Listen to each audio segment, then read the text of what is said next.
Ry tompo Andriamanitra rainay io, ny dera sy ny laza ary ny voninahitra dia atolotray ho anao irery ihany. Ianao ilay tsara sady mpanao ny tsara.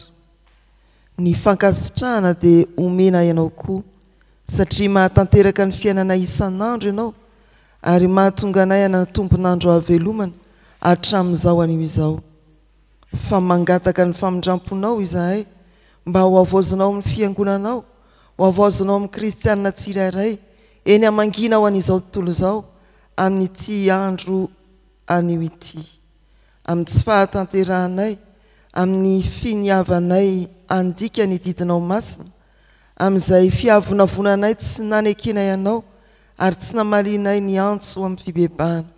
Anio ry Tompo dia manetry teny izahay, ka avozy orina aty anatinay ny fanainao masina. Anio ry Tompo, mitehatratra izahay ka omeo anay ny fifaliana avy amin'ny famonjena vitan'i Kristy teo amin'ny hazo fijaliana. Fa anio koa mangataka ary mananteny izahay fa hoeto ianao amin'ny alalan'ny fanahy masina hanambara aminay indray ny sitraponao, iorenanay, iarenanay ary indrindra mbola hitombonay amin'ny fiainana araka anao Andriamanitra. Dia mitenena fa miaino izahay mpanomponao amin'ny anaran'i Jesosy Kristy. Amen. Ny filazantsara ka ny Lioka 7:17-7. Lioka 7:17-7. Vakina amin'ny anaran'ny Tompo izany manao hoe: dia hoy izy tamin'ny vahoaka izay nankeo aminy mba hataony batisa: ry taranaky ny menarana iza ny nanoro-hevitra anareo handositra ny fahatezerana ho avy, koa mamoaza vo mendrika ny fibebahana, ary aza manao anakapo hoe manana ny Abrahama ho rainay izahay. Fa lazaiko aminareo fa Andriamanitra mahay manangana zanaka ho an'i Abrahama avy amin'ny reto vato ireto. Ary indro efa mipetraka eo amin'ny fototry ny hazo tady ny famaky, koa ny hazo rehetra izay tsy mamovo tsara dia ho kapaina ka tsipy any anaty afo. Ary ny vahoaka nanontany an'ijaona hoe: inona ary no ataonay? Ary namaly izy ka nanao taminy hoe: izay manana akanjo roa dia aoka hanome ho an'ny tsy manana, ary izay manan-kanina dia aoka hanao toy izany koa izy. Dia avokoa ny mpamory-hevitra sasany mba hataony batisa ka nanao taminy hoe: mpampianatro, ino no ataonay? Ary hoy izy taminy: aza mampandoa mihoatra noho izay no tendrena alainareo. Ary ny miaramila koa nanontany azy ka nanao hoe: ary inona kosa ny mba ataonay? Dia hoy izy taminy: aza mitoto foana aman'olona, ary aza miampangalainga, ary mianina amin'ny karamanareo. Amen. Ray masinao, manamasinanay amin'ny fahamarinana, ny teninao no fahamarinana. Amen. Entiny karatra mofinaina eo amin'ny tantarany Jaona mpanao batisa, fiatren'ny asanany irana azy indray isika riavana amin'ity maraina ny alatsinainy 4 volana Martsa ity. Ny andiny 14 amin'izay novakiana teo no ifampizarantsika ka antenaina ny asan'ny fanahy masina hamangy atsika tsirairay avy.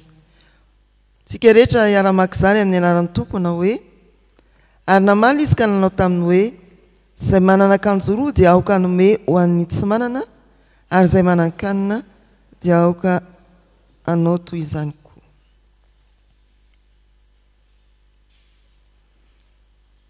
Teny an-dalana riavana indray andro dia nahita olona anankiroa tao mifanohaka tahaka izao. Inona ary reto nataony? Kay mpivoaka sigara anankiroa, maninona? Fa paka afo. Mbola misy kay izany amin'izao fotoana izao.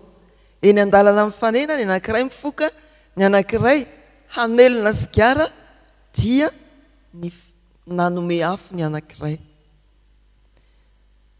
Any amin'ny fiarahamonina any koa, raha sendra hoe namelona afo anokom-bary na hanokana sakafo ny olona anankiray ambany-drihana na ambony-drihana, dia misy koa mbola hoe haka afo, mba omeo afo, tsy hamelona hono izany, fe tsy be dia soloana charbon kely le hafa efa velona teo iny ry havana malala rehetra amin'ny tompo tena karazan-drazan'izany izay manona antsika eto tolo-tanana ho an'ny tsy manana izao fiainana ianantsika izao a dia fiainana atao hoe sarotra misy adidy maro ary betsaka koa ny adi-piainana vokatra izany a dia araka ny fampianarana omaly hoe midy amiatrano amin'ny arena ny manana ary mikatom-baravarana amin'ny fahantrany koa ny mahantra ny any mety azo antenaina dia hoe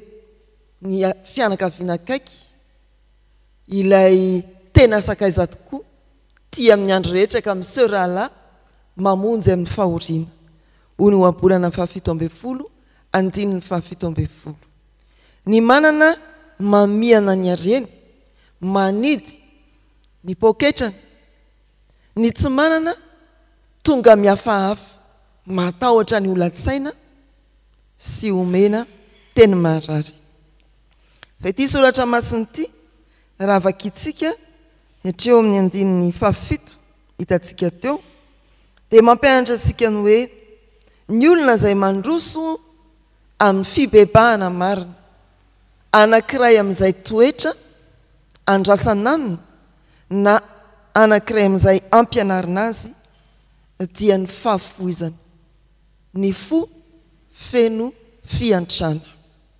manamarika ny maha olon'Andriamanitra ny fiantrana ry havana izay no voalohany ary ny faharoa Kristy modelin'ny fiantrana Kristy modelin'ny fiantrana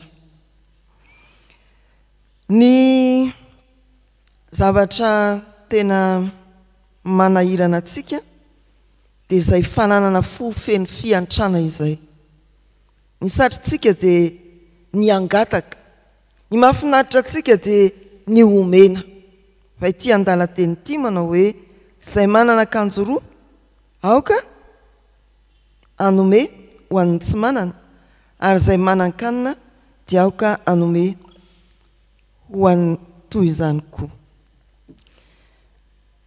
ry havana malala rehetra amin'ny tompo tena mifanohitra amin'ny fijery ny fiarahamonina ankehitriny ity soratra masina ity mbola hitantsika eny amin'ny fiarahamonina koa zany olona zatra manangona eny an-tsena manangona ny sakafo hohanina herinandro na ray volana manangona fitafiana etseroa efa misy antsoantso vakibalina dia atao inona nefa le izy ary ndray misy olona atao hoe le marary sainy ndreny hitantsika ve akanjo be dia be ny anaovana eny akodiny eny ahoana ary zany mety hitovitovy ihany zany ireo manana akanjo be dia be mikorotana ao an-trano sy ireo mitafy fitafiana be dia be mikorotana eny an-dalana ohatra ny samy adala ry zareo fa ny fahendrena omen'Andriamanitra dia ny hoe hevery ny hafa hiditra amin'ny ririnina sika izao manana akanjo mafana firy re ianao hoe akoatran'izay efa tsy miasa intsony satria mety hoe lany andro lany lamody nataonao aiza izy ireny ho ataonao inona ary izy ireny mba nomenao ndray tapo aminao na ny fianakavianao na ny mpiaramonina ve na ny mpanao raharaha izany ry havana no mampianary ny soratra masina eto ary indray rehefa misy ny sakafo mbola mananamby ve ny sakafonao eo ambony latabatra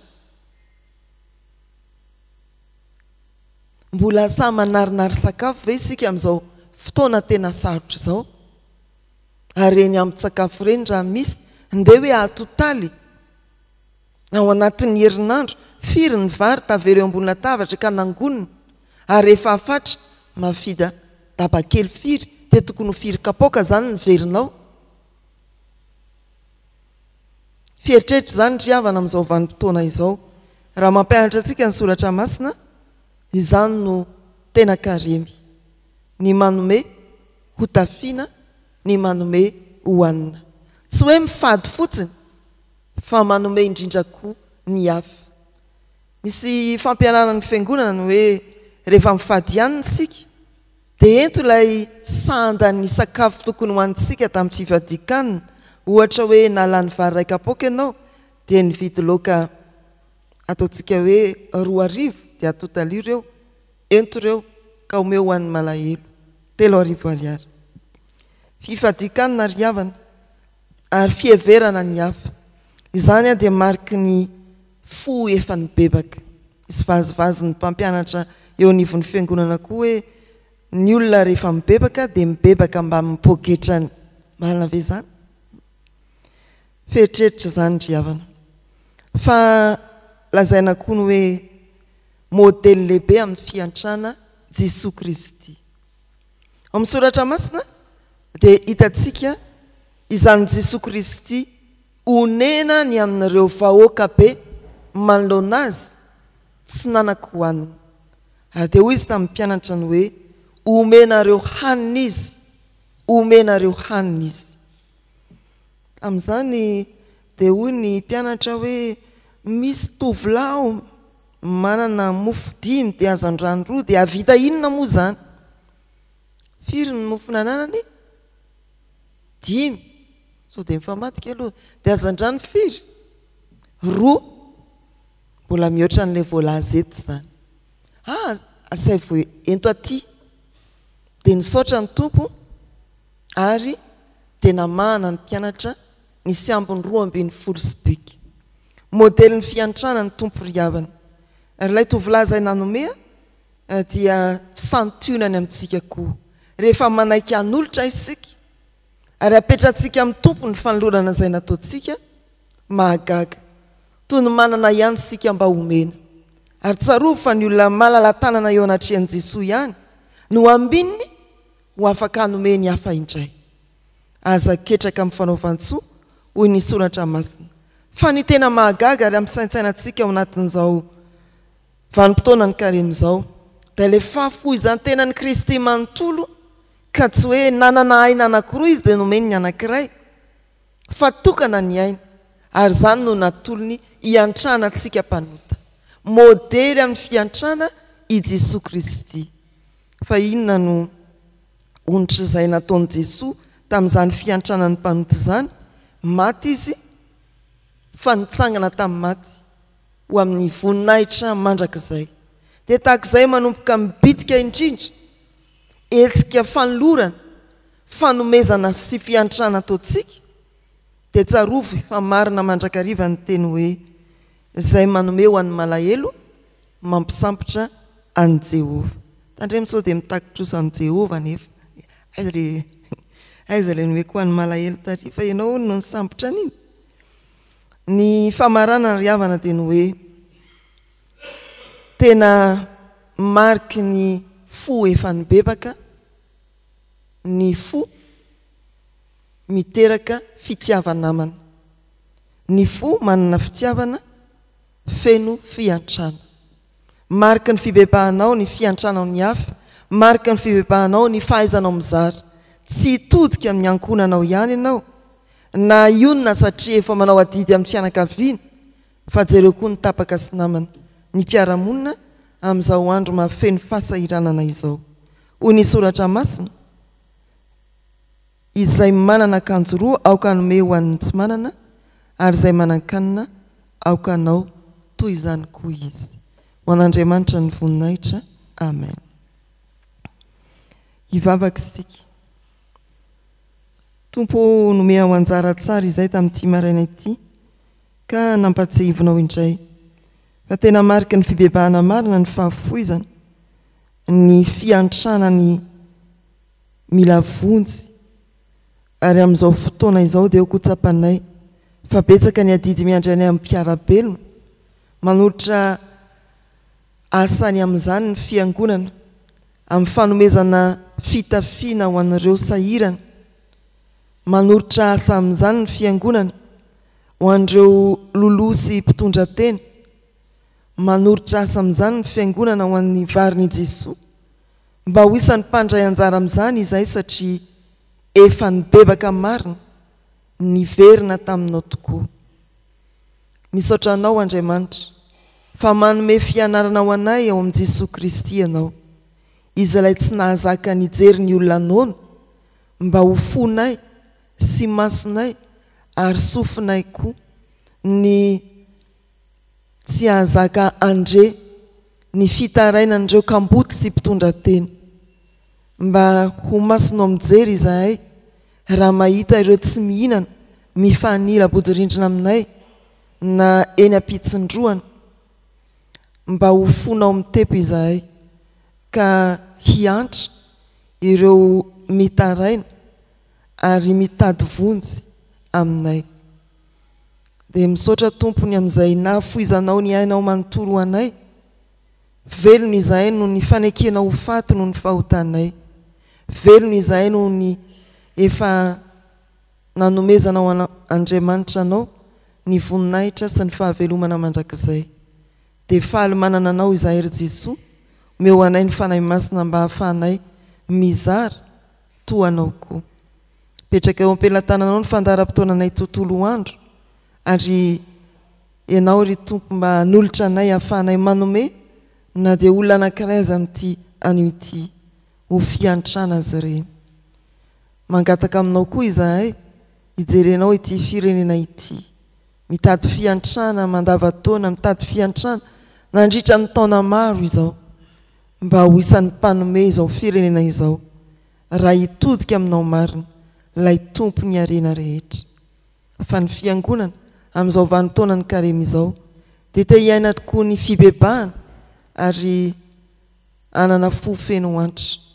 Ampio ary ny tompon'andraikitra rehetra amin'ny fiangonana isan-tsokajy ny isan'ambaratonga, mba hitaona ny vahoaka ao Andriamanitra hitodika amin'ny mila vonjy, anatsotra tanana sy hanome ho azy ireny.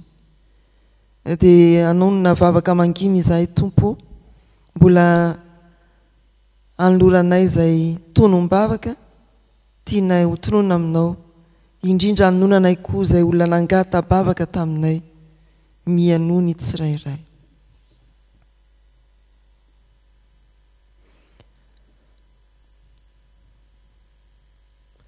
Rainay izay ny an-danitra, ho amasinina ane ny anaranao, ho tonga ane ny fanjakanao, atao ane ny sitraponao ety an-tany ho taky ny an-danitra. Meo anay ny izay nasahaza ao anay, ary mamelany elokay taky ny namelanay izay meloka taminay. Aza mitondra anay amin'ny fakapanahy, manafahanay amin'ny ratsy, anao ny fanjakana sy ny hery ary ny voninahitra mandrakizay. Amen. Raisoary ny tsodrano izay tononona amin'ny anaran'ny Tompo. Andriamanitra ho atanteraka izay rehetra tokony ho anareo araky ny hareny amin'ny voninahitra ao amin'ny Kristy Jesosy. Mandiana amin'ny fiadanan'ny Tompontsika. Amen.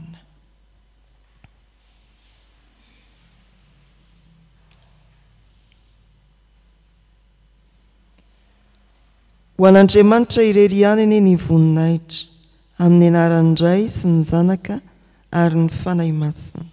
Amen.